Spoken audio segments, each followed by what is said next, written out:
അപ്പോസ്തലനായ പൗലോസ് കൊരിന്ത്യർക്ക് എഴുതിയ 1-ാം ലേഖനം. അധ്യായം 1. ദൈവേഷ്ടത്താൽ യേശുക്രിസ്തുവിൻ്റെ അപ്പോസ്തലനായി വിളിക്കപ്പെട്ട പൗലോസും സഹോദരനായ സൊസ്തേനോസും കൊരിന്ത്യയിലുള്ള ദൈവസഭയ്ക്ക് ക്രിസ്തുയേശുവിൽ വിശുദ്ധീകരിക്കപ്പെട്ടവരും അവിടെയും ഇവിടെയും എവിടെയും നമ്മുടെ കർത്താവായ യേശുക്രിസ്തുവിൻ്റെ നാമത്തെ വിളിച്ചപേക്ഷിക്കുന്ന ഏവരോടും കൂടെ വിളിക്കപ്പെട്ട വിശുദ്ധന്മാരുമായവർക്ക് തന്നെ എഴുതുന്നത്. നമ്മുടെ പിതാവായ ദൈവത്തിങ്കൽ നിന്നും കർത്താവായ യേശുക്രിസ്തുവിങ്കൽ നിന്നും നിങ്ങൾക്ക് കൃപയും സമാധാനവും ഉണ്ടാകട്ടെ. നിങ്ങൾക്ക് ക്രിസ്തുയേശുവിൽ നൽകപ്പെട്ട ദൈവകൃപ നിമിത്തം ഞാൻ എൻ്റെ ദൈവത്തിന് നിങ്ങളെക്കുറിച്ച് എപ്പോഴും സ്തോത്രം ചെയ്യുന്നു. ക്രിസ്തുവിൻ്റെ സാക്ഷ്യം നിങ്ങളിൽ ഉറപ്പായിരിക്കുന്നത് പോലെ അവനിൽ നിങ്ങൾ സകലത്തിലും, വിശേഷാൽ സകല വചനത്തിലും സകല പരിജ്ഞാനത്തിലും സമ്പന്നരായി തീർന്നു. ഇങ്ങനെ നിങ്ങൾ ഒരു കൃപാവരത്തിലും കുറവില്ലാത്തവരായി നമ്മുടെ കർത്താവായ യേശുക്രിസ്തുവിൻ്റെ പ്രത്യക്ഷത കാത്തിരിക്കുന്നു. നമ്മുടെ കർത്താവായ യേശുക്രിസ്തുവിൻ്റെ നാളിൽ കുറ്റമില്ലാത്തവരായിരിക്കേണ്ടതിന് അവൻ നിങ്ങളെ അവസാനത്തോളം ഉറപ്പിക്കും. തൻ്റെ പുത്രനും നമ്മുടെ കർത്താവായ യേശുക്രിസ്തുവിൻ്റെ കൂട്ടായ്മയിലേക്ക് നിങ്ങളെ വിളിച്ചിരിക്കുന്ന ദൈവം വിശ്വസ്തൻ. സഹോദരന്മാരെ, നിങ്ങളെല്ലാവരും ഒന്ന് തന്നെ സംസാരിക്കുകയും നിങ്ങളുടെ ഇടയിൽ ഭിന്നത ഭവിക്കാതെ ഏകമനസ്സിലും ഏകാഭിപ്രായത്തിലും യോജിച്ചിരിക്കുകയും വേണം. ഞാൻ നിങ്ങളെ നമ്മുടെ കർത്താവായ യേശുക്രിസ്തുവിൻ്റെ നാമം ചൊല്ലി പ്രബോധിപ്പിക്കുന്നു. സഹോദരന്മാരെ, നിങ്ങളുടെ ഇടയിൽ പിണക്കമുണ്ടെന്ന് ക്ലോവയുടെ ആളുകളാൽ എനിക്ക് അറിവ് കിട്ടിയിരിക്കുന്നു. നിങ്ങളിൽ ഓരോരുത്തൻ ഞാൻ പൗലോസിൻ്റെ പക്ഷക്കാരൻ, ഞാൻ അപ്പൊല്ലോസിൻ്റെ പക്ഷക്കാരൻ, ഞാൻ കേഫാവിൻ്റെ പക്ഷക്കാരൻ, ഞാൻ ക്രിസ്തുവിൻ്റെ പക്ഷക്കാരൻ എന്നിങ്ങനെ പറയുന്നുവോ? ക്രിസ്തു വിഭാജിക്കപ്പെട്ടിരിക്കുന്നുവോ? പൗലോസ് നിങ്ങൾക്ക് വേണ്ടി ക്രൂശിക്കപ്പെട്ടുവോ? അല്ല. പൗലോസിൻ്റെ നാമത്തിൽ നിങ്ങൾ സ്നാനം ഏറ്റുവോ? എൻ്റെ നാമത്തിൽ ഞാൻ സ്നാനം കഴിപ്പിച്ചു എന്ന് ആരും പറയാതെ വണ്ണം ക്രിസ്പോസിനെയും ഗായോസിനെയും ഒഴികെ നിങ്ങളിൽ ആരെയും ഞാൻ സ്നാനം കഴിപ്പിക്കായികയാൽ ഞാൻ ദൈവത്തിന് സ്തോത്രം ചെയ്യുന്നു. സ്തെഫനാസിൻ്റെ ഭവനക്കാരെയും ഞാൻ സ്നാനം കഴിപ്പിച്ചു. അതല്ലാതെ മറ്റു വല്ലവരെയും സ്നാനം കഴിപ്പിച്ചുവോ എന്ന് ഞാൻ ഓർക്കുന്നില്ല. സ്നാനം കഴിപ്പിപ്പാനല്ല, സുവിശേഷം അറിയിപ്പാനത്രേ ക്രിസ്തു എന്നെ അയച്ചത്. ക്രിസ്തുവിൻ്റെ ക്രൂശ് വ്യർത്ഥമാകാതിരിക്കേണ്ടതിന് വാക്ചാതുര്യത്തോടെ അല്ലതാനും. ക്രൂശിൻ്റെ വചനം നശിച്ചു പോകുന്നവർക്ക് ഭോഷത്വവും രക്ഷിക്കപ്പെടുന്ന നമുക്കോ ദൈവശക്തിയും ആകുന്നു. ജ്ഞാനികളുടെ ജ്ഞാനം ഞാൻ നശിപ്പിക്കുകയും ബുദ്ധിമാന്മാരുടെ ബുദ്ധി ദുർബലമാക്കുകയും ചെയ്യും എന്ന് എഴുതിയിരിക്കുന്നുവല്ലോ. ജ്ഞാനി എവിടെ? ശാസ്ത്രി എവിടെ? ഈ ലോകത്തിലെ താർക്കികൻ എവിടെ? ലോകത്തിൻ്റെ ജ്ഞാനം ദൈവം ഭോഷത്വമാക്കിയില്ലയോ? ദൈവത്തിൻ്റെ ജ്ഞാനത്തിൽ ലോകം ജ്ഞാനത്താൽ ദൈവത്തെ അറിയായ്ക കൊണ്ട് വിശ്വസിക്കുന്നവരെ പ്രസംഗത്തിൻ്റെ ഭോഷത്വത്താൽ രക്ഷിപ്പാൻ ദൈവത്തിന് പ്രസാദം തോന്നി. യഹൂദന്മാർ അടയാളം ചോദിക്കുകയും യവനന്മാർ ജ്ഞാനം അന്വേഷിക്കുകയും ചെയ്യുന്നു. ഞങ്ങളോ ക്രൂശിക്കപ്പെട്ട ക്രിസ്തുവിനെ പ്രസംഗിക്കുന്നു. യഹൂദന്മാർക്ക് ഇടർച്ചയും ജാതികൾക്ക് ഭോഷത്വവുമെങ്കിലും യഹൂദന്മാരാകട്ടെ യവനന്മാരാകട്ടെ വിളിക്കപ്പെട്ട ഏവർക്കും ദൈവശക്തിയും ദൈവജ്ഞാനവുമായ ക്രിസ്തുവിനെ തന്നെ. ദൈവത്തിൻ്റെ ഭോഷത്വം മനുഷ്യരെക്കാൾ ജ്ഞാനമേറിയതും ദൈവത്തിൻ്റെ ബലഹീനത മനുഷ്യരെക്കാൾ ബലമേറിയതും ആകുന്നു. സഹോദരന്മാരെ, നിങ്ങളുടെ വിളിയെ നോക്കുവിൻ. ലോകാഭിപ്രായ പ്രകാരം ജ്ഞാനികൾ ഏറെയില്ല, ബലവാന്മാർ ഏറെയില്ല, കുലീനന്മാരും ഏറെയില്ല. ജ്ഞാനികളെ ലജ്ജിപ്പിപ്പാൻ ദൈവം ലോകത്തിൽ ഭോഷത്വമായത് തിരഞ്ഞെടുത്തു. ബലമുള്ളതിനെ ലജ്ജിപ്പിപ്പാൻ ദൈവം ലോകത്തിൽ ബലഹീനമായത് തിരഞ്ഞെടുത്തു. ഉള്ളതിനെ ഇല്ലായ്മയാക്കുവാൻ ദൈവം ലോകത്തിൽ കുലഹീനവും നികൃഷ്ടവുമായതും ഏതുമില്ലാത്തതും തിരഞ്ഞെടുത്തു. ദൈവസന്നിധിയിൽ ഒരു ജഡവും പ്രശംസിക്കാതിരിക്കേണ്ടതിന് തന്നെ. നിങ്ങളോ അവനാൽ ക്രിസ്തുയേശുവിൽ ഇരിക്കുന്നു. അവൻ നിങ്ങൾക്ക് ദൈവത്തിങ്കൽ നിന്ന് ജ്ഞാനവും നീതിയും ശുദ്ധീകരണവും വീണ്ടെടുപ്പുമായി തീർന്നു. പ്രശംസിക്കുന്നവൻ കർത്താവിൽ പ്രശംസിക്കട്ടെ എന്ന് എഴുതിയിരിക്കുന്നത് പോലെ ആകേണ്ടതിനു തന്നെ.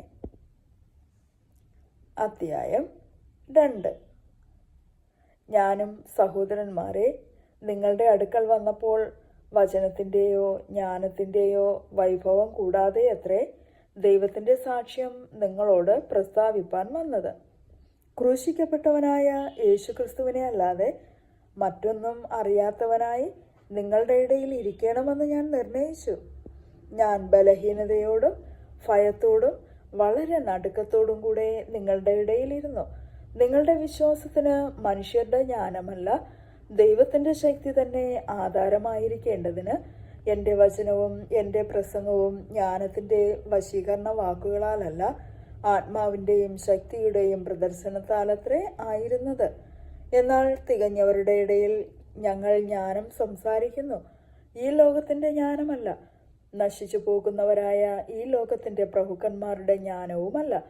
ദൈവം ലോക സൃഷ്ടിക്ക് മുമ്പേ നമ്മുടെ തേജസ്സിനായി മുൻനിയമിച്ചതും മറഞ്ഞിരുന്നതുമായ ദൈവത്തിൻ്റെ ജ്ഞാനമത്രേ മർമ്മമായി ഞങ്ങൾ പ്രസ്താവിക്കുന്നു.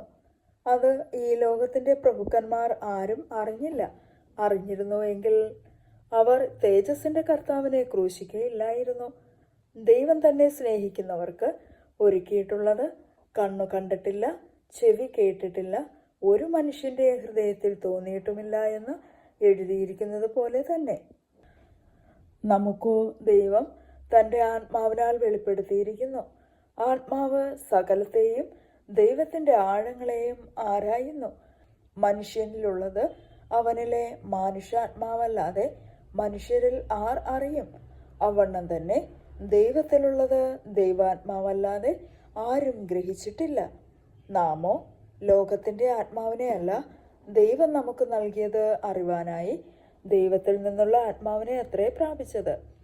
അത് ഞങ്ങൾ മാനുഷ്യജ്ഞാനം ഉപദേശിക്കുന്ന വചനങ്ങളാലല്ല, ആത്മാവ് ഉപദേശിക്കുന്ന വചനങ്ങളാൽ തന്നെ പ്രസ്താവിച്ചുകൊണ്ട് ആത്മീകന്മാർക്ക് ആത്മീകമായത് തെളിയിക്കുന്നു. എന്നാൽ പ്രാകൃത മനുഷ്യൻ ദൈവാത്മാവിൻ്റെ ഉപദേശം കൈക്കൊള്ളുന്നില്ല, അത് അവന് ഭോഷത്വമാകുന്നു. ആത്മീകമായി വിവേചിക്കേണ്ടതാകയാൽ അത് അവന് ഗ്രഹിപ്പാൻ കഴിയുന്നതുമില്ല. ആത്മീകനോ സകലത്തെയും വിവേചിക്കുന്നു, താൻ ആരാലും വിവേചിക്കപ്പെടുന്നതുമില്ല. കർത്താവിൻ്റെ മനസ്സ് അറിഞ്ഞ് അവനെ ഗ്രഹിപ്പിക്കാകുന്നവൻ ആർ? നാമോ ക്രിസ്തുവിൻ്റെ മനസ്സുള്ളവർ ആകുന്നു. അധ്യായം 3. എന്നാൽ സഹോദരന്മാരെ, നിങ്ങളോട് എനിക്ക് ആത്മീകന്മാരോട് എന്ന പോലെയല്ല, ജഡീകന്മാരോട് എന്ന പോലെ, ക്രിസ്തുവിൽ ശിശുക്കളായവരോട് എന്ന പോലെ അത്രേ സംസാരിപ്പാൻ കഴിഞ്ഞുള്ളൂ. ഭക്ഷണമല്ല, പാൽ അത്രേ ഞാൻ നിങ്ങൾക്ക് തന്നത്. ഭക്ഷിപ്പാൻ നിങ്ങൾക്ക് കഴിവില്ലായിരുന്നു, ഇപ്പോഴും കഴിവായിട്ടില്ല. ഇന്നും നിങ്ങൾ ജഡീകന്മാരല്ലോ. നിങ്ങളുടെ ഇടയിൽ ഈർഷ്യയും പിണക്കവും ഇരിക്കെ നിങ്ങൾ ജഡീകന്മാരും ശേഷം മനുഷ്യരെ പോലെ നടക്കുന്നവരുമല്ലയോ? ഒരുത്തൻ ഞാൻ പൗലോസിൻ്റെ പക്ഷക്കാരനെന്നും മറ്റൊരുത്തൻ ഞാൻ അപ്പല്ലോസിൻ്റെ പക്ഷക്കാരനെന്നും പറയുമ്പോൾ നിങ്ങൾ സാധാരണ മനുഷ്യരല്ലയോ? അപ്പല്ലോസ് ആർ? പൗലോസ് ആർ? തങ്ങൾക്ക് കർത്താവ് നൽകിയതുപോലെ നിങ്ങൾ വിശ്വസിപ്പാൻ കാരണമായി തീർന്ന ശുശ്രൂഷക്കാരത്രേ. ഞാൻ നട്ടു, അപ്പല്ലോസ് നനച്ചു, ദൈവമത്രേ വളരുമാറാക്കിയത്. ആകയാൽ വളരുമാറാക്കുന്ന ദൈവമല്ലാതെ നടുന്നവനും നനയ്ക്കുന്നവനും ഏതുമില്ല. നടുന്നവനും നനയ്ക്കുന്നവനും ഒരുപോലെ ഓരോരുത്തന് താൻ്റെ അധ്വാനത്തിന് ഒത്തവണ്ണം കൂലി കിട്ടും. ഞങ്ങൾ ദൈവത്തിൻ്റെ കൂട്ടുവേലക്കാർ, നിങ്ങൾ ദൈവത്തിൻ്റെ കൃഷി, ദൈവത്തിൻ്റെ ഗൃഹനിർമ്മാണം. എനിക്ക് ലഭിച്ച ദൈവകൃപയ്ക്ക് ഒത്തവണ്ണം ഞാൻ ജ്ഞാനമുള്ള ഒരു പ്രധാന ശില്പിയായി അടിസ്ഥാനമിട്ടിരിക്കുന്നു. മറ്റൊരുത്തൻ മീതെ പണിയുന്നു. താൻ എങ്ങനെ പണിയുന്നു എന്ന് ഓരോരുത്തരും നോക്കിക്കൊള്ളട്ടെ. യേശുക്രിസ്തു എന്ന ഇട്ടിരിക്കുന്ന അടിസ്ഥാനമല്ലാതെ മറ്റൊന്ന് ഇടുവാൻ ആർക്കും കഴിയുകയില്ല. ആ അടിസ്ഥാനത്തിന്മേൽ ആരെങ്കിലും പൊന്ന്, വെള്ളി, വിലയേറിയ കല്ല്, മരം, പുല്ല്, വൈക്കോൽ എന്നിവ പണിയുന്നുവെങ്കിൽ അവനവൻ്റെ പ്രവൃത്തി വെളിപ്പെട്ടു വരും. ആ ദിവസം അതിനെ തെളിവാക്കും. അത് തീയോടെ വെളിപ്പെട്ടു വരും. ഓരോരുത്തൻ്റെ പ്രവൃത്തി ഇന്നവിധമെന്ന് തീ തന്നെ ശോധന ചെയ്യും. ഒരുത്തൻ പണിത പ്രവൃത്തി നിലനിൽക്കും എങ്കിൽ അവന് പ്രതിഫലം കിട്ടും. ഒരുത്തൻ്റെ പ്രവൃത്തി വെന്തുപോയെങ്കിൽ അവന് ഛേദം വരും, താനോ രക്ഷിക്കപ്പെടും. എന്നാൽ തീയിൽ കൂടിയെന്ന പോലെ അത്രേ. നിങ്ങൾ ദൈവത്തിൻ്റെ മന്ദിരമെന്നും ദൈവത്തിൻ്റെ ആത്മാവ് നിങ്ങളിൽ വസിക്കുന്നു എന്നും അറിയുന്നില്ലയോ? ദൈവത്തിൻ്റെ മന്ദിരം നശിപ്പിക്കുന്നവനെ ദൈവം നശിപ്പിക്കും. ദൈവത്തിൻ്റെ മന്ദിരം വിശുദ്ധമല്ലോ, നിങ്ങളും അങ്ങനെ തന്നെ. ആരും തന്നെ താൻ വഞ്ചിക്കരുത്. താൻ ഈ ലോകത്തിൽ ജ്ഞാനിയെന്ന് നിങ്ങളിൽ ആർക്കെങ്കിലും തോന്നിയാൽ അവൻ ജ്ഞാനിയാകേണ്ടതിന് ഭോഷനായി തീരട്ടെ. ഈ ലോകത്തിന്റെ ജ്ഞാനം ദൈവസന്നിധിയിൽ ഭോഷത്വമത്രേ. അവൻ ജ്ഞാനികളെ അവരുടെ കൗശലത്തിൽ പിടിക്കുന്നു എന്നും കർത്താവ് ജ്ഞാനികളുടെ വിചാരം വ്യർത്ഥം എന്നറിയുന്നു എന്നും എഴുതിയിരിക്കുന്നുവല്ലോ. ആകയാൽ ആരും മനുഷ്യരിൽ പ്രശംസിക്കരുത്. സകലവും നിങ്ങൾക്കുള്ളതല്ലോ. പൗലോസോ അപ്പല്ലോസോ കേഫാവോ ലോകമോ ജീവനോ മരണമോ ഇപ്പോഴുള്ളതോ വരുവാനുള്ളതോ സകലവും നിങ്ങൾക്കുള്ളത്. നിങ്ങളോ ക്രിസ്തുവിനുള്ളവർ, ക്രിസ്തു ദൈവത്തിനുള്ളവൻ. അധ്യായം 4. ഞങ്ങളെ ക്രിസ്തുവിന്റെ ശുശ്രൂഷക്കാരും ദൈവമർമ്മങ്ങളുടെ ഗ്രഹവിചാരകന്മാരും എന്നിങ്ങനെ ഓരോരുത്തൻ എണ്ണിക്കൊള്ളട്ടെ. ഗ്രഹവിചാരകന്മാരിൽ അന്വേഷിക്കുന്നതോ അവർ വിശ്വസ്തരായിരിക്കണം എന്നത്രേ.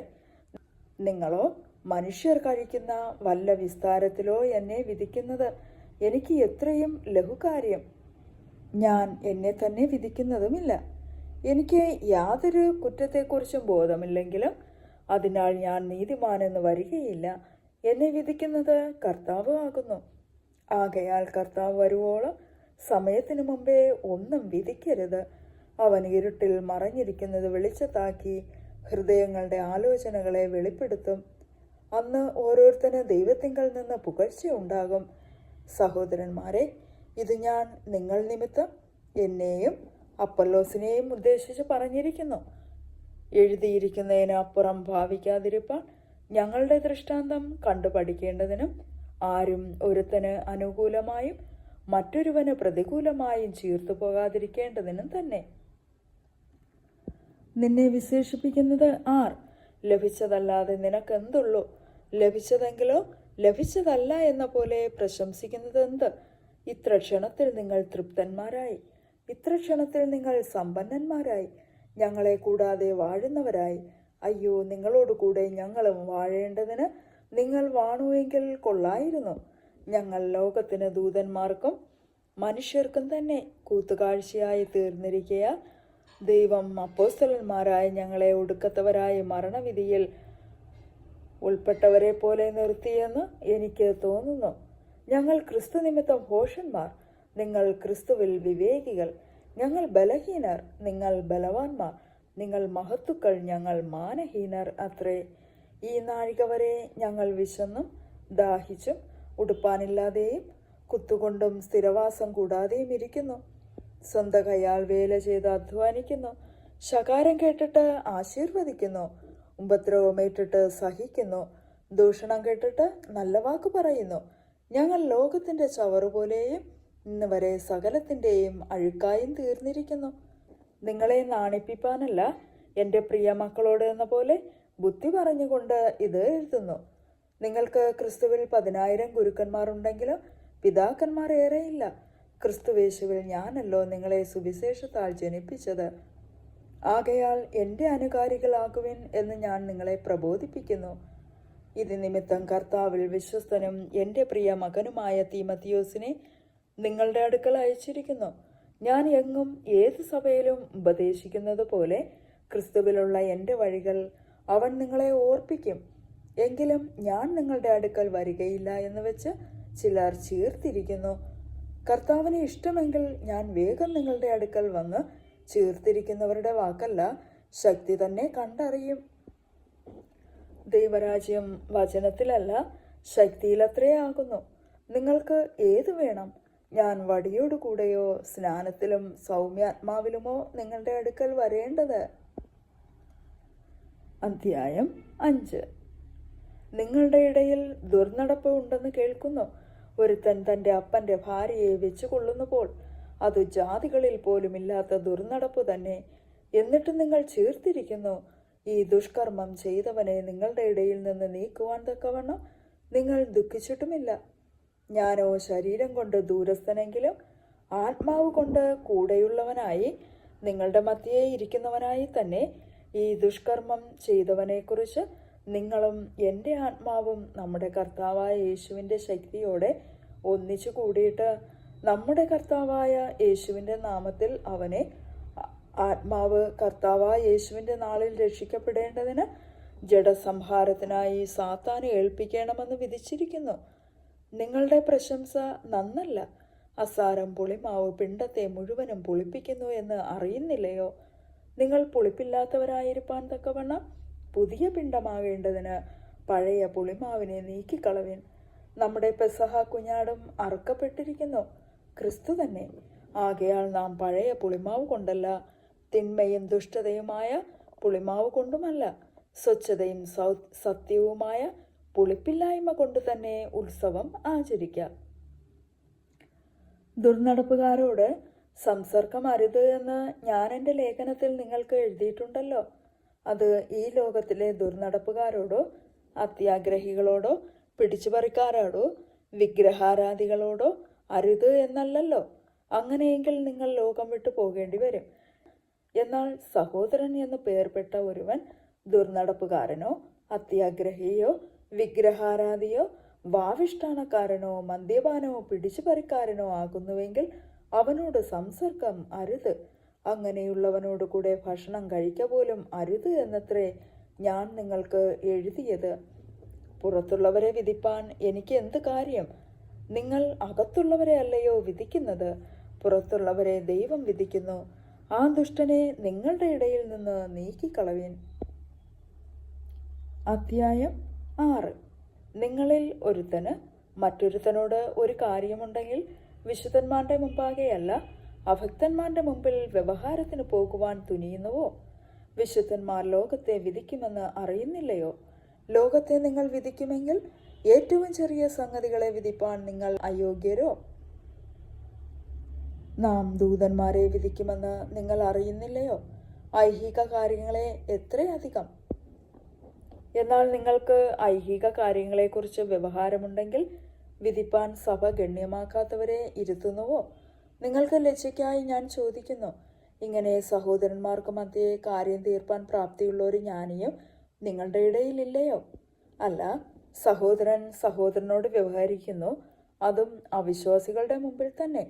നിങ്ങൾക്ക് തമ്മിൽ വ്യവഹാരം ഉണ്ടാകുന്നത് തന്നെ കേവലം പോരായ്മയാകുന്നു. അതിനു പകരം നിങ്ങൾ അന്യായം സഹിച്ചുകൊള്ളാത്തത് എന്ത്? നഷ്ടം ഏറ്റുകൊള്ളാത്തത് എന്ത്? അല്ല, നിങ്ങൾ അന്യായം ചെയ്യുകയും നഷ്ടം വരുത്തുകയും ചെയ്യുന്നു, അതും സഹോദരന്മാർക്കു തന്നെ. അന്യായം ചെയ്യുന്നവർ ദൈവരാജ്യം അവകാശമാക്കുകയില്ല എന്ന് അറിയുന്നില്ലയോ? നിങ്ങളെ തന്നെ വഞ്ചിക്കാതിരിപ്പിൻ. ദുർനടപ്പുകാർ, വിഗ്രഹാരാധികൾ, വ്യഭിചാരികൾ, സ്വയഭോഗികൾ, പുരുഷകാമികൾ, കള്ളന്മാർ, അത്യാഗ്രഹികൾ, മദ്യപന്മാർ, വാവിഷ്ഠാനക്കാർ, പിടിച്ചുപറിക്കാർ എന്നിവർ ദൈവരാജ്യം അവകാശമാക്കുകയില്ല. നിങ്ങളും ചിലർ ഈ വകക്കാരായിരുന്നു. എങ്കിലും നിങ്ങൾ കർത്താവായ യേശു ക്രിസ്തുവിൻ്റെ നാമത്തിലും നമ്മുടെ ദൈവത്തിൻ്റെ ആത്മാവിനാലും നിങ്ങളെ തന്നെ കഴുകി ശുദ്ധീകരണവും നീതീകരണവും പ്രാപിച്ചിരിക്കുന്നു. സകലത്തിനും എനിക്ക് കർത്തവ്യമുണ്ട്, എങ്കിലും സകലവും പ്രയോജനമുള്ളതല്ല. സകലത്തിനും എനിക്ക് കർത്തവ്യമുണ്ട്, എങ്കിലും ഞാൻ യാതൊന്നിനും അധീനനാകയില്ല. ഭോജ്യങ്ങൾ വയറ്റിനും വയറ് ഭോജ്യങ്ങൾക്കും ഉള്ളത്, എന്നാൽ ദൈവം ഇതിനെയും അതിനെയും ഇല്ലായ്മയാക്കും. ശരീരമോ ദുർനടപ്പിനല്ല, കർത്താവിനത്രേ. കർത്താവ് ശരീരത്തിനും. എന്നാൽ ദൈവം കർത്താവിനെ ഉയർപ്പിച്ചതുപോലെ നമ്മെയും തൻ്റെ ശക്തിയാൽ ഉയർപ്പിക്കും. നിങ്ങളുടെ ശരീരങ്ങൾ ക്രിസ്തുവിൻ്റെ അവയവങ്ങൾ ആകുന്നുവെന്ന് അറിയുന്നില്ലയോ? ക്രിസ്തുവിൻ്റെ അവയവങ്ങളെ ഞാൻ എടുത്ത് വേശ്യയുടെ അവയവങ്ങൾ ആക്കാമോ? ഒരു നാളും അരുത്. വേശ്യയോട് പറ്റിച്ചേരുന്നവൻ അവളുമായി ഏക ശരീരമാകുന്നു എന്ന് നിങ്ങൾ അറിയുന്നില്ലയോ? ഇരുവരും ഒരു ദേഹമായി തീരും എന്നുണ്ടല്ലോ. കർത്താവിനോട് പറ്റിച്ചേരുന്നവനോ അവനുമായി ഏക ആത്മാവാകുന്നു. ദുർനടപ്പ് വിട്ട് ഓടുവിൻ. മനുഷ്യൻ ചെയ്യുന്ന ഏത് പാപവും ശരീരത്തിന് പുറത്താകുന്നു. ദുർനടപ്പുകാരനോ സ്വന്തം ശരീരത്തിന് വിരോധമായി പാപം ചെയ്യുന്നു. ദൈവത്തിൻ്റെ ദാനമായി നിങ്ങളിലിരിക്കുന്ന പരിശുദ്ധാത്മാവിൻ്റെ മന്ദിരമാകുന്നു നിങ്ങളുടെ ശരീരമെന്നും നിങ്ങളെ വിലയ്ക്ക് വാങ്ങിയിരിക്കയാൽ നിങ്ങൾ താന്താങ്ങൾക്കുള്ളവരല്ല എന്നും അറിയുന്നില്ലയോ? ആകയാൽ നിങ്ങളുടെ ശരീരം കൊണ്ട് ദൈവത്തെ മഹത്വപ്പെടുത്തുവിൻ. അധ്യായം 7. നിങ്ങൾ എഴുതി അയച്ച സംഗതികളെക്കുറിച്ച് എൻ്റെ അഭിപ്രായം എന്തെന്നാൽ, സ്ത്രീയെ തൊടാതിരിക്കുന്നത് മനുഷ്യന് നല്ലത്. എങ്കിലും ദുർനടപ്പ് നിമിത്തം ഓരോരുത്തന് സ്വന്തം ഭാര്യയും ഓരോരുത്തിക്ക് സ്വന്തം ഭർത്താവും ഉണ്ടായിരിക്കട്ടെ. ഭർത്താവ് ഭാര്യയ്ക്കും ഭാര്യ ഭർത്താവിനും കടംപെട്ടിരിക്കുന്നത് ചെയ്യട്ടെ. ഭാര്യയുടെ ശരീരത്തിന്മേൽ അവൾക്കല്ല, ഭർത്താവിനത്രേ അധികാരമുള്ളത്. അങ്ങനെ ഭർത്താവിൻ്റെ ശരീരത്തിന്മേൽ അവനല്ല, ഭാര്യയ്ക്കത്രേ അധികാരം. പ്രാർത്ഥനയ്ക്ക് അവസരമുണ്ടാവാൻ ഒരു സമയത്തേക്ക് പരസ്പര സമ്മതത്തോടെ അല്ലാതെ തമ്മിൽ വേർപെട്ടിരിക്കരുത്. നിങ്ങളുടെ അജിതേന്ദ്രിയത്വ നിമിത്തം സാത്താൻ നിങ്ങളെ പരീക്ഷിക്കാതിരിക്കേണ്ടതിന് വീണ്ടും ചേർന്നിരിപ്പിൻ. ഞാൻ ഇത് കൽപ്പനയായിട്ടല്ല, അനുവാദമായിട്ടത്രേ പറയുന്നത്. സകല മനുഷ്യരും എന്നെപ്പോലെ ആയിരിക്കണമെന്ന് ഞാൻ ഇച്ഛിക്കുന്നു. എങ്കിലും ഒരുവന് ഇങ്ങനെയും ഒരുവന് അങ്ങനെയും താൻ്റെ കൃപാവരം ദൈവം നൽകിയിരിക്കുന്നു. വിവാഹം കഴിക്കാത്തവരോടും വിധവമാരോടും അവർ എന്നെപ്പോലെ പാർത്തുകൊണ്ടാൽ അവർക്ക് കൊള്ളാമെന്ന് ഞാൻ പറയുന്നു. ജിതേന്ദ്രിയത്വമില്ലെങ്കിലോ അവർ വിവാഹം ചെയ്യട്ടെ. അഴലുന്നതിനേക്കാൾ വിവാഹം ചെയ്യുന്നത് നല്ലത്. വിവാഹം കഴിഞ്ഞവരോടോ ഞാനല്ല, കർത്താവ് തന്നെ കൽപ്പിക്കുന്നത്, ഭാര്യ ഭർത്താവിനെ വേർപിരിയരുത്. പിരിഞ്ഞു എന്ന് വരികിലോ വിവാഹം കൂടാതെ പാർക്കണം. അല്ലെന്ന് വരികിൽ ഭർത്താവോട് നിരന്നുകൊള്ളേണം. ഭർത്താവ് ഭാര്യയെ ഉപേക്ഷിക്കുകയും അരുത്. എന്നാൽ ശേഷമുള്ളവരോട് കർത്താവല്ല, ഞാൻ തന്നെ പറയുന്നത്, ഒരു സഹോദരന് അവിശ്വാസിയായ ഭാര്യ ഉണ്ടായിരിക്കുകയും അവൾ അവനോടുകൂടെ പാർപ്പാൻ സമ്മതിക്കുകയും ചെയ്താൽ അവളെ ഉപേക്ഷിക്കരുത്. അവിശ്വാസിയായ ഭർത്താവുള്ള ഒരു സ്ത്രീയും അവൻ അവളോടുകൂടെ പാർപ്പാൻ സമ്മതിക്കുന്നുവെങ്കിൽ ഭർത്താവിനെ ഉപേക്ഷിക്കരുത്. അവിശ്വാസിയായ ഭർത്താവ് ഭാര്യ മുഖാന്തരം വിശുദ്ധീകരിക്കപ്പെട്ടും അവിശ്വാസിയായ ഭാര്യ സഹോദരൻ മുഖാന്തരം വിശുദ്ധീകരിക്കപ്പെട്ടും ഇരിക്കുന്നു. അല്ലെങ്കിൽ നിങ്ങളുടെ മക്കൾ അശുദ്ധർ എന്ന് വരും. ഇപ്പോഴോ അവർ വിശുദ്ധരാകുന്നു. അവിശ്വാസി വേർപിരിയുന്നു എങ്കിൽ പിരിയട്ടെ. ഈ വകയിൽ സഹോദരനോ സഹോദരിയോ ബദ്ധരായിരിക്കുന്നില്ല. എന്നാൽ സമാധാനത്തിൽ ജീവിപ്പാൻ ദൈവം നമ്മെ വിളിച്ചിരിക്കുന്നു. സ്ത്രീയെ, നീ ഭർത്താവിന് രക്ഷ വരുത്തും എന്ന് നിനക്ക് എങ്ങനെ അറിയാം? പുരുഷ, നീ ഭാര്യയ്ക്ക് രക്ഷ വരുത്തും എന്ന് നിനക്ക് എങ്ങനെ അറിയാം? എന്നാൽ ഓരോരുത്തന് കർത്താവ് വിഭാഗിച്ചു കൊടുത്തതുപോലെയും ഓരോരുത്തനെ ദൈവം വിളിച്ചതുപോലെയും അവനവൻ നടക്കട്ടെ. ഇങ്ങനെയാകുന്നു ഞാൻ സകല സഭകളിലും ആജ്ഞാപിക്കുന്നത്. ഒരുത്തൻ പരിശോധനയോടെ വിളിക്കപ്പെട്ടുവോ അഗ്രചർമ്മം വരുത്തരുത്. ഒരുത്തൻ അഗ്രചർമ്മത്തോടെ വിളിക്കപ്പെട്ടുവോ പരിശോധന ഏൽക്കരുത്. പരിശോധന ഒന്നുമില്ല, അഗ്രചർമ്മവും ഒന്നുമില്ല. ദൈവകൽപ്പന പ്രമാണിക്കുന്നതത്രേ കാര്യം. ഓരോരുത്തൻ വിളിക്കപ്പെട്ട സ്ഥിതിയിൽ തന്നെ വസിച്ചു കൊള്ളട്ടെ. നീ ദാസനായി വിളിക്കപ്പെട്ടുവോ വ്യസനിക്കരുത്. സ്വതന്ത്രനാകുവാൻ കഴിയുമെങ്കിലും അതിൽ തന്നെ ഇരുന്നു കൊള്ളുക. ദാസനായ കർത്താവിൽ വിളിക്കപ്പെട്ടവൻ കർത്താവിൻ്റെ സ്വതന്ത്രനാകുന്നു. അങ്ങനെ തന്നെ സ്വതന്ത്രനായി വിളിക്കപ്പെട്ടവൻ ക്രിസ്തുവിൻ്റെ ദാസനാകുന്നു. നിങ്ങളെ വിലയ്ക്ക് വാങ്ങിയിരിക്കുന്നു. മനുഷ്യർക്ക് ദാസന്മാരാകരുത്. സഹോദരന്മാരെ, ഓരോരുത്തൻ വിളിക്കപ്പെട്ട സ്ഥിതിയിൽ തന്നെ ദൈവസന്നിധിയിൽ വസിക്കട്ടെ. കന്യകമാരെക്കുറിച്ച് എനിക്ക് കർത്താവിൻ്റെ കൽപ്പനയില്ല. എങ്കിലും വിശ്വസ്തൻ ആകുവാൻ തക്കവണ്ണം കർത്താവിൻ്റെ കരുണ ലഭിച്ചവനായി ഞാൻ അഭിപ്രായം പറയുന്നു. ഇപ്പോഴത്തെ കഷ്ടത നിമിത്തം ഞാൻ പറഞ്ഞതുപോലെ മനുഷ്യൻ അങ്ങനെ തന്നെ ഇരിക്കുന്നത് അവന് നന്ന് എന്ന് എനിക്ക് തോന്നുന്നു. നീ ഭാര്യയോട് ബന്ധിക്കപ്പെട്ടിരിക്കുന്നുവോ? വേർപാട് അന്വേഷിക്കരുത്. നീ ഭാര്യയില്ലാത്തവനോ? ഭാര്യയെ അന്വേഷിക്കരുത്. നീ വിവാഹം ചെയ്താലും ദോഷമില്ല, കന്യകയും വിവാഹം ചെയ്താൽ ദോഷമില്ല. എങ്കിലും ഇങ്ങനെയുള്ളവർക്ക് ജഡത്തിൽ കഷ്ടതയുണ്ടാകും. അത് നിങ്ങൾക്ക് വരരുത് എന്ന് എൻ്റെ ആഗ്രഹം. എന്നാൽ സഹോദരന്മാരെ, ഇതൊന്ന് ഞാൻ പറയുന്നു, കാലം ചുരുങ്ങിയിരിക്കുന്നു. ഇനി ഭാര്യമാരുള്ളവർ ഇല്ലാത്തവരെ പോലെയും കരയുന്നവർ കരയാത്തവരെ പോലെയും സന്തോഷിക്കുന്നവർ സന്തോഷിക്കാത്തവരെ പോലെയും വിലയ്ക്ക് വാങ്ങുന്നവർ കൈവശമാക്കാത്തവരെ പോലെയും ലോകത്തെ അനുഭവിക്കുന്നവർ അതിനെ അനുഭവിക്കാത്തവരെ പോലെയും ആയിരിക്കണം. ഈ ലോകത്തിൻ്റെ രൂപം ഒഴിഞ്ഞു പോകുന്നുവല്ലോ. നിങ്ങൾ ചിന്താകുലമില്ലാത്തവരായിരിക്കണം എന്ന് ഞാൻ ഇച്ഛിക്കുന്നു. വിവാഹം ചെയ്യാത്തവൻ കർത്താവിനെ എങ്ങനെ പ്രസാദിപ്പിക്കും എന്ന് വെച്ച് കർത്താവിനുള്ളത് ചിന്തിക്കുന്നു. വിവാഹം ചെയ്തവൻ ഭാര്യയെ എങ്ങനെ പ്രസാദിപ്പിക്കും എന്ന് വെച്ച് ലോകത്തിനുള്ളത് ചിന്തിക്കുന്നു. അതുപോലെ ഭാര്യയായവൾക്കും കന്യകയ്ക്കും തമ്മിൽ വ്യത്യാസമുണ്ട്. വിവാഹം കഴിയാത്തവൾ ശരീരത്തിലും ആത്മാവിലും വിശുദ്ധയാകേണ്ടതിന് കർത്താവിനുള്ളത് ചിന്തിക്കുന്നു. വിവാഹം കഴിഞ്ഞവൾ ഭർത്താവിനെ എങ്ങനെ പ്രസാദിപ്പിക്കുമെന്ന് വെച്ച് ലോകത്തിനുള്ളത് ചിന്തിക്കുന്നു. ഞാനിത് നിങ്ങൾക്ക് കുടുക്കിടുവാനല്ല, യോഗ്യത വിചാരിച്ചും നിങ്ങൾ ശാബല്യം കൂടാതെ കർത്താവിങ്കൽ സ്ഥിരമായി വസിക്കേണ്ടതിനും നിങ്ങളുടെ ഉപകാരത്തിനായിട്ടത്രേ പറയുന്നത്. എന്നാൽ ഒരുത്തൻ തൻ്റെ കന്യകയ്ക്ക് പ്രായം കടന്നാൽ താൻ ചെയ്യുന്നത് അയോഗ്യമെന്ന് നിരൂപിക്കുന്നുവെങ്കിൽ അങ്ങനെ വേണ്ടി വന്നാൽ ഇഷ്ടം പോലെ ചെയ്യട്ടെ, അവൻ ദോഷം ചെയ്യുന്നില്ല. അവർ വിവാഹം ചെയ്യട്ടെ, എങ്കിലും നിർബന്ധമില്ലാതെ. തൻ്റെ ഇഷ്ടം നടത്തുവാൻ അധികാരമുള്ളവനും ഹൃദയത്തിൽ സ്ഥിരതയുള്ളവനുമായ ഒരുവൻ തൻ്റെ കന്യകയെ സൂക്ഷിച്ചു കൊള്ളുവാൻ സ്വന്തം ഹൃദയത്തിൽ നിർണയിച്ചുവെങ്കിൽ അവൻ ചെയ്യുന്നത് നന്ന്. അങ്ങനെ ഒരുത്തൻ തൻ്റെ കന്യകയെ വിവാഹം കഴിപ്പിക്കുന്നത് നന്ന്, വിവാഹം കഴിപ്പിക്കാതിരിക്കുന്നത് ഏറെ നന്ന്. ഭർത്താവ് ജീവിച്ചിരിക്കുന്ന കാലത്തോളം സ്ത്രീ ബന്ധിക്കപ്പെട്ടിരിക്കുന്നു. ഭർത്താവ് മരിച്ചുപോയാൽ തനിക്ക് മനസ്സുള്ളവനുമായി വിവാഹം കഴിവാൻ സ്വാതന്ത്ര്യമുണ്ട്. കർത്താവിൽ വിശ്വസിക്കുന്നവനുമായി മാത്രമേ ആകാവൂ. എന്നാൽ അവൾ അങ്ങനെ തന്നെ പാർത്തുകൊണ്ടാൽ ഭാഗ്യമേറിയവൾ എന്ന് എൻ്റെ അഭിപ്രായം.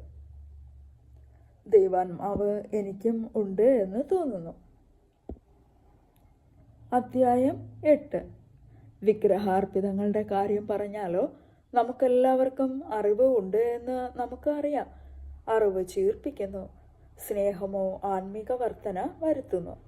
താൻ വല്ലതും അറിയുന്നു എന്ന് ഒരുത്തന് തോന്നുന്നു എങ്കിൽ അറിയേണ്ടതുപോലെ അവൻ ഇന്നുവരെ ഒന്നും അറിഞ്ഞിട്ടില്ല. ഒരുത്തൻ ദൈവത്തെ സ്നേഹിക്കുന്നുവെങ്കിലോ അവനെ ദൈവം അറിഞ്ഞിരിക്കുന്നു. വിഗ്രഹാർപ്പിതങ്ങളെ തിന്നുന്നതിനെക്കുറിച്ചോ ലോകത്തിൽ വിഗ്രഹം ഏതുമില്ല എന്നും ഏക ദൈവമല്ലാതെ ദൈവമില്ല എന്നും നാം അറിയുന്നു. പല ദേവന്മാരും പല കർത്താക്കന്മാരും ഉണ്ട് എന്ന് പറയുന്നുവല്ലോ. എന്നാൽ ആകാശത്തിലോ ഭൂമിയിലോ ദേവന്മാർ എന്നു പേരുള്ളവർ ഉണ്ടെന്ന് വരികിലും പിതാവായ ഏക ദൈവമേ നമുക്കുള്ളൂ. അവൻ സകലത്തിനും കാരണഭൂതനും നാം അവനായി ജീവിക്കേണ്ടതും ആകുന്നു. യേശുക്രിസ്തു എന്ന ഏക കർത്താവും നമുക്കുണ്ട്.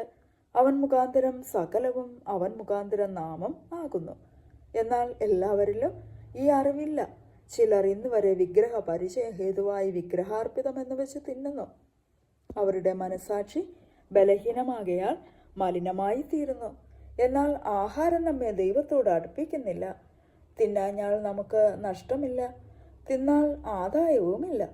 എന്നാൽ നിങ്ങളുടെ ഈ സ്വാതന്ത്ര്യം ബലഹീനന്മാർക്ക് യാതൊരു വിധത്തിലും തടങ്ങലായി വരാതിരിപ്പാൻ നോക്കുവിൻ. അറിവുള്ളവനായ നീ ക്ഷേത്രത്തിൽ ഭക്ഷണത്തിനിരിക്കുന്നത് ഒരുത്തൻ കണ്ടാൽ ബലഹീനനെങ്കിൽ അവൻ്റെ മനസാക്ഷി വിഗ്രഹാർപ്പിതങ്ങളെ തിന്നുവാൻ തക്കവണ്ണം ഉറയ്ക്കയില്ലയോ? ആർക്കു വേണ്ടി ക്രിസ്തു മരിച്ചുവോ ആ ബലഹീന സഹോദരൻ ഇങ്ങനെ നിന്റെ അറിവിനാൽ നശിച്ചു പോകുന്നു. ഇങ്ങനെ സഹോദരന്മാരുടെ നേരെ പാപം ചെയ്ത് അവരുടെ ബലഹീന മനസാക്ഷിയെ ദണ്ഡിപ്പിക്കുമ്പോൾ നിങ്ങൾ ക്രിസ്തുവിനോട് പാപം ചെയ്യുന്നു. ആകയാൽ ആഹാരം എൻ്റെ സഹോദരന് ഇടർച്ചയായി തീരുമെങ്കിൽ എൻ്റെ സഹോദരന് ഇടർച്ച വരുത്താതിരിക്കേണ്ടതിന് ഞാൻ ഒരു നാളും മാംസം തിന്നുകയില്ല. അധ്യായം 9. ഞാൻ സ്വതന്ത്രനല്ലയോ? ഞാൻ അപ്പോസ്തലനല്ലയോ? നമ്മുടെ കർത്താവായ യേശുവിനെ ഞാൻ കണ്ടിട്ടില്ലയോ? കർത്താവിൽ ഞാൻ ചെയ്ത പ്രവൃത്തിയുടെ ഫലം നിങ്ങളല്ലയോ? മറ്റുള്ളവർക്ക് ഞാൻ അപ്പോസ്തലനല്ലെന്ന് വരികിൽ എങ്ങനെയെങ്കിലും നിങ്ങൾക്ക് ആകുന്നു. കർത്താവിൽ എൻ്റെ അപ്പോസ്തലത്വത്തിൻ്റെ മുദ്ര നിങ്ങളല്ലോ. എന്നെ വിധിക്കുന്നവരോട് ഞാൻ പറയുന്ന പ്രതിവാദം ഇതാകുന്നു: തിന്നുവാനും കുടിപ്പാനും ഞങ്ങൾക്ക് അധികാരമില്ലയോ? ശേഷം അപ്പോസ്തലന്മാരും കർത്താവിൻ്റെ സഹോദരന്മാരും കേഫാവും ചെയ്യുന്നത് പോലെ ഭാര്യയായ ഒരു സഹോദരിയുമായി സഞ്ചരിപ്പാൻ ഞങ്ങൾക്ക് അധികാരമില്ലയോ? അല്ല, വേല ചെയ്യാതിരിപ്പാൻ എനിക്കും ബർന്നബാസിനും മാത്രം അധികാരമില്ല എന്നുണ്ടോ? സ്വന്തം ചെലവിന്മേൽ യുദ്ധസേവ ചെയ്യുന്നവൻ ആർ? മുന്തിരിത്തോട്ടം ഉണ്ടാക്കി അതിൻ്റെ ഫലം തിന്നാതിരിക്കുന്നവൻ ആർ? ആട്ടിൻകൂട്ടത്തെ മേയിച്ച് കൂട്ടത്തിൻ്റെ പാൽ കൊണ്ട് ഉപജീവിക്കാതിരിക്കുന്നവൻ ആർ? ഞാൻ ഇത് മനുഷ്യരുടെ മര്യാദ പ്രകാരമോ പറയുന്നത്? ന്യായപ്രമാണവും ഇങ്ങനെ പറയുന്നില്ലയോ? മെതിക്കുന്ന കാളയ്ക്ക് മുഖക്കൊട്ട കെട്ടരുത് എന്ന് മോശയുടെ ന്യായപ്രമാണത്തിൽ എഴുതിയിരിക്കുന്നുവല്ലോ. ദൈവം കാളയ്ക്ക് വേണ്ടിയോ ചിന്തിക്കുന്നത്? അല്ല, കേവലം നമുക്ക് വേണ്ടി പറയുന്നതോ? അതെ, ഉഴുന്നവൻ ആശയോടെ ഉഴുകയും മെതിക്കുന്നവൻ പദം കിട്ടും എന്നുള്ള ആശയോടെ മെതിക്കുകയും വേണ്ടതാകയാൽ നമുക്ക് വേണ്ടി എഴുതിയിരിക്കുന്നത് അത്രേ. ഞങ്ങൾ ആത്മീകമായത് നിങ്ങൾക്ക് വിതച്ചിട്ട് നിങ്ങളുടെ ഐഹികമായത് കൊയ്താൽ വലിയ കാര്യമോ? മറ്റുള്ളവർക്ക് നിങ്ങളുടെ മേൽ ഈ അധികാരമുണ്ടെങ്കിൽ ഞങ്ങൾക്ക് എത്ര അധികം. എങ്കിലും ഞങ്ങൾ ഈ അധികാരം പ്രയോഗിച്ചിട്ടില്ല. ക്രിസ്തുവിൻ്റെ സുവിശേഷത്തിന് യാതൊരു വിഘ്നവും വരുത്താതിരിപ്പാൻ സകലവും പൊറുക്കുന്നു. ദൈവാലയ കർമ്മങ്ങൾ നടത്തുന്നവർ ദൈവാലയം കൊണ്ട് ഉപജീവിക്കുന്നു എന്നും യാഗപീഠത്തിങ്കൽ ശുശ്രൂഷ ചെയ്യുന്നവർ യാഗപീഠത്തിലെ വഴിപാടുകളിൽ ഓഹരിക്കാർ ആകുന്നു എന്നും നിങ്ങൾ അറിയുന്നില്ലയോ? അതുപോലെ കർത്താവും സുവിശേഷം അറിയിക്കുന്നവർ സുവിശേഷത്താൽ ഉപജീവിക്കണമെന്ന് കൽപ്പിച്ചിരിക്കുന്നു. എങ്കിലും ഇത് ഒന്നും ഞാൻ പ്രയോഗിച്ചിട്ടില്ല. ഇങ്ങനെ എനിക്ക് കിട്ടണമെന്ന് വെച്ച് ഞാൻ ഇത് എഴുതുന്നതും അല്ല. ആരെങ്കിലും എൻ്റെ പ്രശംസ വൃഥാവാക്കുന്നതിനേക്കാൾ മരിക്ക തന്നെ എനിക്ക് നല്ലത്. ഞാൻ സുവിശേഷം അറിയിക്കുന്നുവെങ്കിൽ എനിക്ക് പ്രശംസിപ്പാൻ ഒന്നുമില്ല. നിർബന്ധം എൻ്റെ മേൽ കിടക്കുന്നു. ഞാൻ സുവിശേഷം അറിയിക്കുന്നില്ല എങ്കിൽ എനിക്ക് അയ്യോ കഷ്ടം. ഞാൻ അത് മനഃപൂർവ്വം നടത്തുന്നു എങ്കിൽ എനിക്ക് പ്രതിഫലമുണ്ട്. മനഃപൂർവ്വമല്ലെങ്കിലും കാര്യം എങ്കൽ ഫലമേൽപ്പിച്ചിരിക്കുന്നു. എന്നാൽ എൻ്റെ പ്രതിഫലം എന്ത്? സുവിശേഷം അറിയിക്കുമ്പോൾ സുവിശേഷ ഘോഷണത്തിലുള്ള അധികാരം മുഴുവനും ഉപയോഗിക്കാതെ ഞാൻ സുവിശേഷ ഘോഷണം ചെലവ് കൂടാതെ നടത്തുന്നത് തന്നെ. ഇങ്ങനെ ഞാൻ കേവലം സ്വതന്ത്രനെങ്കിലും അധികം പേരെ നേടേണ്ടതിന് ഞാൻ എന്നെ തന്നെ എല്ലാവർക്കും ദാസനാക്കി. യഹൂദന്മാരെ നേടേണ്ടതിന് ഞാൻ യഹൂദന്മാർക്ക് യഹൂദനെ പോലെയായി. ന്യായപ്രമാണത്തിന് കീഴുള്ളവരെ നേടേണ്ടതിന് ഞാൻ ന്യായപ്രമാണത്തിന് കീഴുള്ളവനല്ല, എങ്കിലും ന്യായപ്രമാണത്തിന് കീഴുള്ളവർക്ക് ന്യായപ്രമാണത്തിന് കീഴുള്ളവനെ പോലെയായി. ദൈവത്തിന് ന്യായപ്രമാണമില്ലാത്തവനാകാതെ ക്രിസ്തുവിന് ന്യായപ്രമാണമുള്ളവനായിരിക്കെ ന്യായപ്രമാണമില്ലാത്തവരെ നേടേണ്ടതിന് ഞാൻ ന്യായപ്രമാണമില്ലാത്തവർക്ക് ന്യായപ്രമാണമില്ലാത്തവനെ പോലെയായി. ബലഹീനന്മാരെ നേടേണ്ടതിന് ഞാൻ ബലഹീനർക്ക് ബലഹീനനായി. ഏതു വിധത്തിലും ചിലരെ രക്ഷിക്കേണ്ടതിന് ഞാൻ എല്ലാവർക്കും എല്ലാമായി തീർന്നു. സുവിശേഷത്തിൽ ഒരു പങ്കാളിയാകേണ്ടതിന് ഞാൻ സകലവും സുവിശേഷ നിമിത്തം ചെയ്യുന്നു. ഓട്ടക്കളത്തിൽ ഓടുന്നവർ എല്ലാവരും ഓടുന്നുവെങ്കിലും ഒരുവനെ വിരുദ് പ്രാപിക്കുന്നുള്ളൂ എന്ന് അറിയുന്നില്ലയോ? നിങ്ങളും പ്രാപിക്കാൻ തക്കവണ്ണം ഓടുവിൻ. അംഗം പൊരുന്നവനൊക്കെയും സകലത്തിലും വർജനം ആചരിക്കുന്നു. അതോ അവർ വാടുന്ന കിരീടവും നാമോ വാടാത്തതും പ്രാപിക്കേണ്ടതിന് തന്നെ. ആകയാൽ ഞാൻ നിശ്ചയമില്ലാത്ത വണ്ണമല്ല ഓടുന്നത്. ആകാശത്തെ കുത്തുന്നത് പോലെയല്ല ഞാൻ മുഷ്ടിയുദ്ധം ചെയ്യുന്നത്. മറ്റുള്ളവരോട് പ്രസംഗിച്ച ശേഷം ഞാൻ തന്നെ കൊള്ളരുതാത്തവനായി പോകാതിരിക്കേണ്ടതിന് എൻ്റെ ശരീരത്തെ ദണ്ഡിപ്പിച്ച് അടിമയാക്കുകയത്രേ ചെയ്യുന്നത്. അധ്യായം 10. സഹോദരന്മാരെ, നമ്മുടെ പിതാക്കന്മാർ എല്ലാവരും മേഘത്തിൻ കീഴിൽ ആയിരുന്നു. എല്ലാവരും സമുദ്രത്തിൽ കൂടെ കടന്ന് എല്ലാവരും മേഘത്തിലും സമുദ്രത്തിലും സ്നാനമേറ്റു. മോശയോട് ചേർന്ന് എല്ലാവരും ഒരേ ആത്മീകാഹാരം തിന്നു. എല്ലാവരും ഒരേ ആത്മീക പാനീയം കുടിച്ച് അവരെ അനുഗമിച്ച ആത്മീക പാറയിൽ നിന്നല്ലോ അവർ കുടിച്ചത്. ആ പാറ ക്രിസ്തു ആയിരുന്നു. എങ്കിലും അവരിൽ മിക്ക പേരിലും ദൈവം പ്രസാദിച്ചില്ല. അവരെ മരുഭൂമിയിൽ തള്ളിയിട്ട് കളഞ്ഞു എന്ന് നിങ്ങൾ അറിയാതിരിക്കരുത് എന്ന് ഞാൻ ആഗ്രഹിക്കുന്നു. ഇത് നമുക്ക് ദൃഷ്ടാന്തമായി സംഭവിച്ചു. അവർ മോഹിച്ചതുപോലെ നാമും ദുർമോഹികൾ ആകാതിരിക്കേണ്ടതിന് തന്നെ. ജനം തിന്നുവാനും കുടിപ്പാനും ഇരുന്നു, കളിപ്പാൻ എഴുന്നേറ്റു എന്ന് എഴുതിയിരിക്കുന്ന പ്രകാരം അവരിൽ ചിലരെ പോലെ നിങ്ങൾ വിഗ്രഹാരാധികൾ ആകരുത്. അവരിൽ ചിലർ പരസംഗം ചെയ്ത് ഒരു ദിവസത്തിൽ 23,000 പേർ വീണുപോയതുപോലെ നാം പരസംഗം ചെയ്യരുത്. അവരിൽ ചിലർ പരീക്ഷിച്ച് സർപ്പങ്ങളാൽ നശിച്ചു പോയതുപോലെ നാം കർത്താവിനെ പരീക്ഷിക്കരുത്. അവരിൽ ചിലർ പിറുപിറുത്ത് സംഹാരിയാൽ നശിച്ചു പോയതുപോലെ നിങ്ങൾ പിറുപിറുക്കയും അരുത്. ഇത് ദൃഷ്ടാന്തമായിട്ട് അവർക്ക് സംഭവിച്ചു. ലോകാവസാനം വന്നെത്തിയിരിക്കുന്ന നമുക്ക് ബുദ്ധിയോപദേശത്തിനായി എഴുതിയും ഇരിക്കുന്നു. ആകയാൽ താൻ നിൽക്കുന്നു എന്ന് തോന്നുന്നവൻ വീഴാതിരിപ്പാൻ നോക്കിക്കൊള്ളട്ടെ. മനുഷ്യർക്ക് നടപ്പല്ലാത്ത പരീക്ഷ നിങ്ങൾക്ക് നേരിട്ടിട്ടില്ല. ദൈവം വിശ്വസ്തൻ. നിങ്ങൾക്ക് കഴിയുന്നതിന് മീതെ പരീക്ഷ നേരിടുവാൻ സമ്മതിക്കാതെ നിങ്ങൾക്ക് സഹിപ്പാൻ കഴിയേണ്ടതിന് പരീക്ഷയോടുകൂടെ അവൻ പോക്കുവഴിയും ഉണ്ടാക്കും. അതുകൊണ്ട് പ്രിയന്മാരെ, വിഗ്രഹാരാധന വിട്ടോടുവിൻ. നിങ്ങൾ വിവേകികൾ എന്ന് വെച്ച് ഞാൻ പറയുന്നത് വിവേചിപ്പിൻ. നാം അനുഗ്രഹിക്കുന്ന അനുഗ്രഹപാത്രം ക്രിസ്തുവിൻ്റെ രക്തത്തിൻ്റെ കൂട്ടായ്മയല്ലയോ? നാം നുറുക്കുന്ന അപ്പം ക്രിസ്തുവിൻ്റെ ശരീരത്തിൻ്റെ കൂട്ടായ്മയല്ലയോ? അപ്പം ഒന്ന് ആകൊണ്ട് പലരായ നാം ഒരു ശരീരം ആകുന്നു. നാം എല്ലാവരും ആ ഒരേ അപ്പത്തിൽ അംശികൾ ആകുന്നുവല്ലോ. ജഡപ്രകാരമുള്ള ഇസ്രായേലിനെ നോക്കുവിൻ. യാഗങ്ങൾ ഭുജിക്കുന്നവർ യാഗപീഠത്തിൻ്റെ കൂട്ടാളികളല്ലയോ? ഞാൻ പറയുന്നത് എന്ത്? വിഗ്രഹം വല്ലതും ആകുന്നുവെന്നോ? അല്ല, ജാതികൾ ബലി കഴിക്കുന്നത് ദൈവത്തിനല്ല, ഭൂതങ്ങൾക്ക് കഴിക്കുന്നു എന്നത്രേ. എന്നാൽ നിങ്ങൾ ഭൂതങ്ങളുടെ കൂട്ടാളികളാകുവാൻ എനിക്ക് മനസ്സില്ല. നിങ്ങൾക്ക് കർത്താവിൻ്റെ പാനപാത്രവും ഭൂതങ്ങളുടെ പാനപാത്രവും കുടിപ്പാൻ പാടില്ല. നിങ്ങൾക്ക് കർത്താവിൻ്റെ മേശയിലും ഭൂതങ്ങളുടെ മേശയിലും അംശികളാക്കുവാനും പാടില്ല. അല്ല, നാം കർത്താവിന് ക്രോധം ജ്വലിപ്പിക്കുന്നുവോ? അവനേക്കാൾ നാം ബലവാന്മാരോ? സകലത്തിനും എനിക്ക് കർത്തവ്യമുണ്ട്, എങ്കിലും സകലവും പ്രയോജനമുള്ളതല്ല. സകലത്തിനും എനിക്ക് കർത്തവ്യമുണ്ട്, എങ്കിലും സകലവും ആത്മിക വർധന വരുത്തുന്നില്ല. ഓരോരുത്തൻ സ്വന്തം ഗുണമല്ല മറ്റുള്ളവൻ്റെ ഗുണം അന്വേഷിക്കട്ടെ. അങ്ങാടിയിൽ വിൽക്കുന്നത് എന്തെങ്കിലും മനസാക്ഷി നിമിത്തം ഒന്നും അന്വേഷണം കഴിക്കാതെ തിന്നുവിൻ. ഭൂമിയിൽ അതിൻ്റെ പൂർണ്ണതയും കർത്താവിനുള്ളതല്ലോ. അവിശ്വാസികളിൽ ഒരുവൻ നിങ്ങളെ ക്ഷണിച്ചാൽ നിങ്ങൾക്ക് പോകുവാൻ മനസ്സുണ്ടെങ്കിൽ നിങ്ങളുടെ മുമ്പിൽ വിളമ്പുന്നത് എന്തായാലും മനസാക്ഷി നിമിത്തം ഒന്നും അന്വേഷിക്കാതെ തിന്നുവിൻ. എങ്കിലും ഒരുവൻ ഇത് വിഗ്രഹാർപ്പിതമെന്ന് നിങ്ങളോട് പറഞ്ഞാൽ ആ അറിയിച്ചവൻ നിമിത്തവും മനസാക്ഷി നിമിത്തവും തിന്നരുത്. മനസാക്ഷി എന്ന് ഞാൻ പറയുന്നത് തൻ്റേതല്ല, മറ്റവൻ്റേതത്രേ. എൻ്റെ സ്വാതന്ത്ര്യം അന്യമനസാക്ഷിയാൽ വിധിക്കപ്പെടുന്നത് എന്തിന്? നന്ദിയോടെ അനുഭവിച്ച് സ്തോത്രം ചെയ്ത സാധന നിമിത്തം ഞാൻ ദുഷിക്കപ്പെടുന്നത് എന്തിന്? ആകയാൽ നിങ്ങൾ തിന്നാലും കുടിച്ചാലും എന്തു ചെയ്താലും എല്ലാം ദൈവത്തിൻ്റെ മഹത്വത്തിനായി ചെയ്യുവിൻ.